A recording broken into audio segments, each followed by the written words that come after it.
பாமகவிலையும் இப்போ உட்கட்சி பிரச்சனை வெளியில் வந்திருக்கு.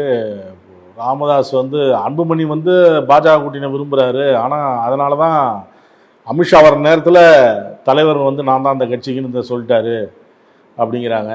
அதையே இதில் வேடிக்கை என்னன்னா, எல்லா கட்சியிலையுமே செயற்குழு பொதுக்குழுன்னு ஒன்று இருக்கும். அவங்க கூடி தான் முடிவு எடுப்பாங்க, இவரை இதை மாற்றிட்டு அவரை போடலான்னு. பாமகவில் மாத்திரம் அது மாதிரிலாம் ஒன்றுமே கிடையாது. போட்டுருக்கு அன்றைக்கி உட்காந்துக்கிட்டாரு, மைக்கை வச்சுக்கிட்டாரு, அன்புமணியை நீக்கி விட்டேன், நானே தலைவன் ஆகிவிட்டேன், இவரே அனௌன்ஸ் பண்ணுறாரு. அப்படின்னா என்னது, கட்சியாக வீட்டு குடும்ப விஷயமா? பொதுக்குழு இல்லையா, செயற்குழு இல்லையா? எப்படி ஒரு மாற்றினார் அன்புமணியை? யாரை கேட்டு மாற்றினார்? அப்போ அவர் கட்சியின் நிறுவனர்னா மாற்றிடலாமா? உங்கள் கம்பெனியில் அப்படி மாற்றிடுவீங்களா நீங்கள்? போர்ட் ஆஃப் டைரக்டர்ஸ் இருக்க மாட்டாங்க? சொல்லுங்க பார்க்கலாம்.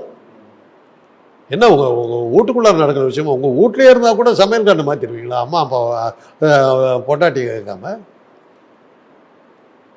டிரைவரை மாற்றிடுவீங்களா பசங்களை கேட்காம? இவரே உட்காந்துட்டு பேப்பரை வச்சுட்டு அன்புமணி செயல் தலைவராக நானே தலைவனாக இருப்பேன். என்னங்க அர்த்தம்? யார் உங்களை நியமிச்சா? எப்படி இந்த அனௌன்ஸ்மெண்ட் பண்ணலாம்? அவர் அந்த அளவுக்கு அனுபவம் இல்லாதவர் ராமதாஸ். அந்த மாதிரி அனுபவம் இல்லை. அந்த மாதிரி அனுபவம் இல்லை. அந்த அன்னைக்கு பேசின பேச்சை பார்த்தபோது சிரிப்பு தான் வந்தது. என்ன அது?